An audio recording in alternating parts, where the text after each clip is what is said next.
এবার নিজের সিনেমার পোস্টার থেকে বাদ পড়লেন উর্বশী রাউতেলা। বলিউডের সাড়া জাগানো অভিনেত্রী উর্বশী রাউতেলা কেরিয়ারের কাজের চেয়ে বিতর্কিত কাণ্ডে আলোচনায় থেকেছেন বেশি। কিছুদিন আগে হামলার শিকার হওয়া সাইফ আলী খানকে নিয়ে বিতর্কিত মন্তব্যের জেরে সমালোচনার মুখে পড়েছিলেন তিনি।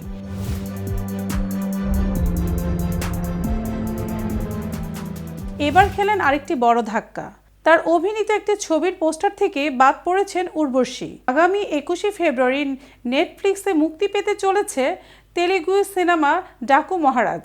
সিনেমাটিতে মুখ্য চরিত্রে অভিনয় করেছেন নন্দমুরি বালাকৃষ্ণ ও ববি দেওয়াল। বিশেষ চরিত্রে রয়েছেন উর্বশী রাউতেলা। সম্প্রতি নেটফ্লিক্স ইন্ডিয়া সাউথ থেকে যখন ছবির পোস্টার শেয়ার করা হয়, সেখানে উর্বশীর কোনো উপস্থিতি দেখা যায়নি। আর এতে হতাশ তার অনুরাগীরা। অনেকেই মনে করেছেন সাইফ আলী খানকে নিয়ে বিতর্কিত মন্তব্যই হয়তো এমনটি ঘটেছে। এক সাক্ষাৎকারে উর্বশী বলেছিলেন, ডাকু মহারাজ ইতিমধ্যেই 105 কোটির আয় করেছেন। আমার মা আমাকে হীরার রোলেক্স ঘড়ি উপহার দিয়েছেন, বাবা দিয়েছেন আরও একটি ছোট ঘড়ি। তবে আমি এগুলো প্রকাশ্যে পড়তে ভয় পাবো না, কারণ আমাকে কেউ আক্রমণ করবে না বা আমি নিরাপত্তাহীনতায় ভুগব না।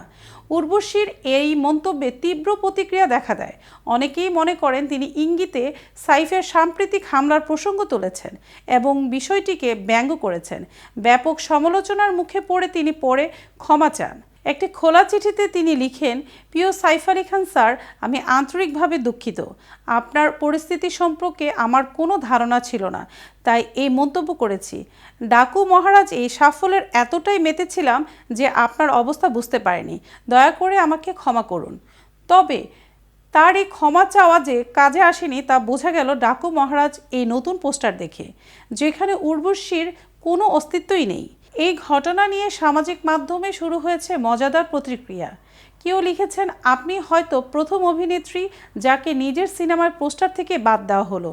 আরেকজন কটাক্ষ করে বলেছেন, এশিয়ার প্রথম নারী যিনি নিজের সিনেমার পোস্টার থেকে বাদ পড়লেন।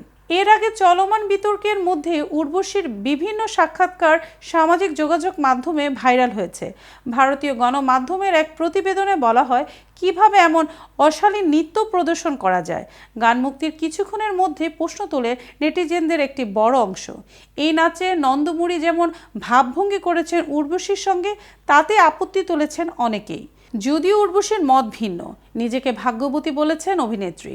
সাফল্য আসলে এমন কটাক্ষ হবে বলেই জানিয়েছিলেন এই অভিনেত্রী। উল্লেখ্য, উর্বশী রাউতেলা ভারতের উত্তরাখণ্ড রাজ্যের নৈনিতালে জন্মগ্রহণ করেন। তার বাবার নাম মানভীর সিং রাউটেলা এবং মা মীরা রাউটেলা।